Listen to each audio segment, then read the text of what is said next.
Assalamualaikum warahmatullahi wabarakatuh. Selamat datang kembali di channel Mami Amel.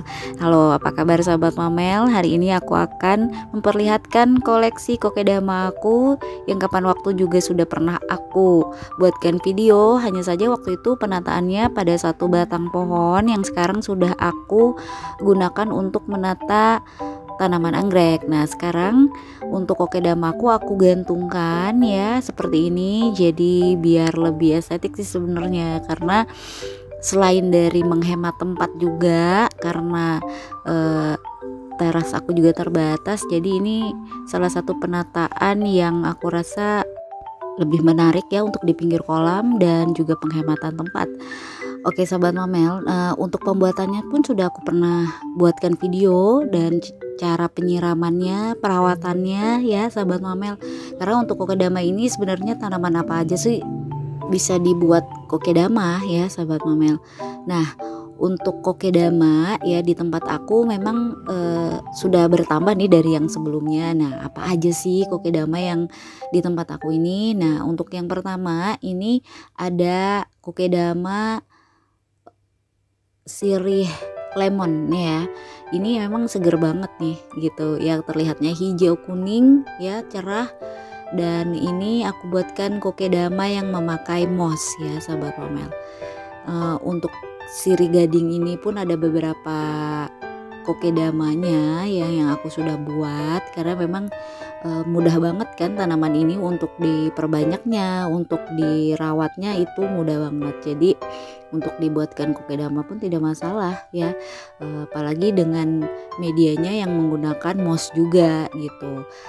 Karena menurut aku sih kalau dibuat kokedama untuk tanaman-tanaman di teras itu lebih bagus ya. Ternyata memang dari awal aku membuat kokedama sendiri, ternyata yang dibuatkan kokedama itu pertumbuhannya lebih bagus ya sahabat Mamel. Untuk perawatannya juga hanya untuk penyiramannya saja gitu. Tapi waktu aku sudah pernah buatkan video itu hanya cukup dicelupkan. Tapi sebenarnya kalau sahabat Mamel males ya untuk melepaskannya, bisa disemprot-semprotkan ya sahabat Mamel, bisa. Nah, untuk yang kedua ini ada pakis kribo ya. Nah, ini malah udah rimbun banget sahabat Mamel. Memang ini salah satu yang bisa aku sarankan juga ya, kalau memang sahabat Mamel tempatnya terbatas ya, lebih suka tanaman gantung. Nah, ini bisa jadi rekomendasi juga ya untuk sahabat Mamel.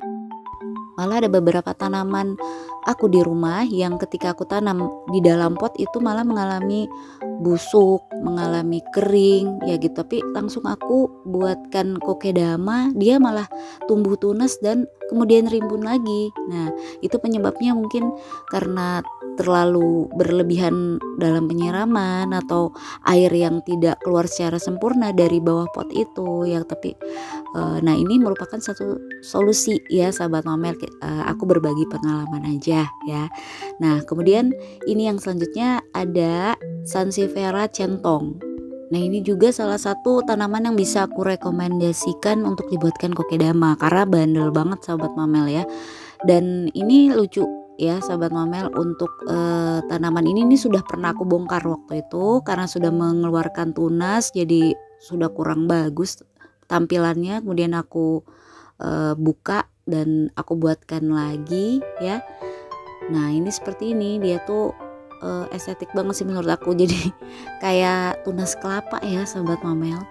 Nah, kemudian selanjutnya ini koleksi aku ada lili Paris ya. Lili Paris ini juga aku pernah percobaan ya. Jadi dia lebih tumbuh baik di dalam pot atau pada saat aku buatkan kokedama. Ternyata yang di dalam pot itu gagal sahabat Mamel, tewas ya gitu, mati. Kemudian yang ini malah tumbuh rimbun seperti ini sahabat Mamel.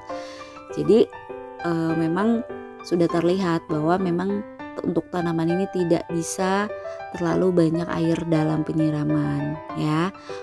Dan ini satu lagi, ini tanaman unik ya sahabat Mamel. Ini ada pakis juga, ini asparagus sahabat Mamel ya.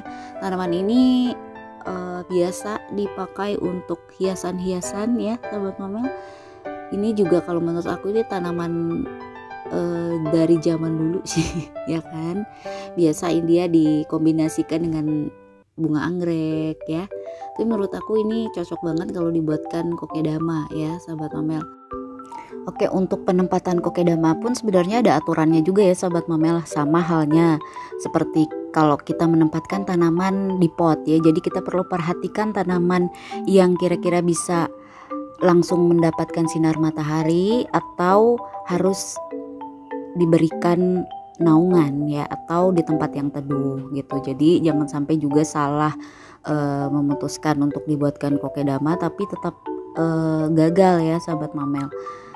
Jadi kalau tanaman asparagus ini ya, dia suka tempat yang sejuk tapi juga tetap membutuhkan sinar matahari. Jadi sengaja memang aku tempatkan di bagian yang dekat kolam. Jadi dia tetap lembab dan tidak langsung menyerap udara panas.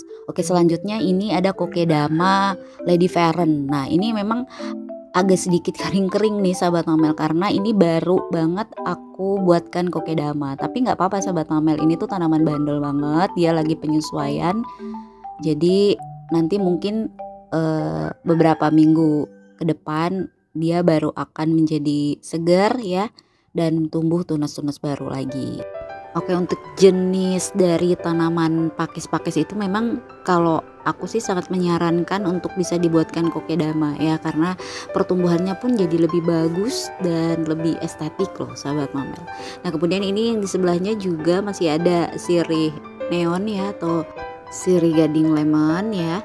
Ini juga aku buat dari awal sih sebenarnya, ini hanya tinggal perawatan aja, dan ini aku buatkan dengan koko fiber ya. Untuk kokedama sendiri ada berbagai macam untuk pembuatan kokedamanya gitu. Ada yang bahkan untuk kokedamanya sendiri bisa diganti-ganti pot sahabat Mamel. Oke, untuk koleksi aku ini selanjutnya ada kokedama dengan tanaman hias Epipremnum Amplissimum hijau ya. Ini juga udah lebat banget. Ini sebenarnya dia tuh tanaman rambat, jadi memang cocok banget jika dibuatkan kokedama. Ini akar-akarnya udah pada keluar kayak gini sahabat Mamel ya, jadi rimbun banget. Apalagi kalau nanti dia sudah lebih banyak untuk juntayannya, itu pasti lebih bagus sahabat Mamel. Oke, lanjut untuk ke sisi yang sebelah sini. Ini juga ada kokedama yang aku buatkan dengan tanaman Calathea tricolor ya sahabat Mamel. Yang waktu itu juga ini sudah aku pernah buatkan video juga ya untuk pembuatan kokedamanya, karena ini menggunakan moss ya. Nah, untuk tanaman ini pun aku ada cerita. Ketika dia ditanam di dalam pot itu dia kering-kering ya sahabat Mamel, seperti kekurangan air atau juga kelebihan air, karena memang ciri-cirinya dari Calathea sendiri kelebihan air ataupun kekurangan sama ya, jadi daunnya pada kering. Tapi pada saat aku buat kokedama menjadi lebih bagus. Nah, kemudian ini ada kokedama dengan tanaman Syngonium ya, dan ini juga waktu itu sempat layu dan hampir mati sahabat Mamel. Kemudian aku buatkan kokedama ya, ternyata dia rimbun kembali. Nah, itu suatu solusi dan penyelamatan terhadap tanaman hias ya sahabat Mamel. Dan ini juga ada satu lagi kokedama yang aku buat dengan tanaman English ivy. Nah, ini menggunakan moss nih sahabat Mamel. Nah, untuk tanaman ini belum lama aku buatkan kokedama tapi sudah terlihat segar sahabat Mamel, berarti memang dia cocok beradaptasi dengan kokedama ya. Oke, selanjutnya ke sisi sebelahnya ini ada kokedama yang aku buat dari tanaman Scindapsus ya. Ini nanti juga bakal cantik kalau dia udah banyak juntayannya ya sahabat Mamel. Kemudian ini ada juga dari tanaman yang aku buat dari peace lily ya. Dan selanjutnya ini di sebelahnya juga ada English ivy, cuman ini untuk English ivy-nya yang daunnya agak kaku ya sahabat Mamel. Oke, itu tadi beberapa kokedama yang sudah aku buat, yang sudah aku tata dengan cara penataan digantung ya. Ini cara penggantungannya agak zigzag gini sahabat Mamel, jadi biar agak lebih bervolume. Nah, ini koleksi-koleksi kokedama aku yang sekarang ada di tempat aku. Nah, ini bisa jadi inspirasi juga buat sahabat Mamel ya, yang menyukai tanaman gantung ataupun merawat tanaman tetapi lahannya terbatas. Oke, jangan lupa like, komen, dan subscribe, share juga ke teman-teman dan orang terdekat kamu. Tekan tombol notifikasi agar selalu mendapatkan video terupdate dari channel ini. Dukung terus channel ini. Terima kasih untuk sahabat Mamel yang sudah subscribe. Jangan lupa follow IG Amel Plant. Sampai berjumpa kembali di video selanjutnya. Wassalamualaikum.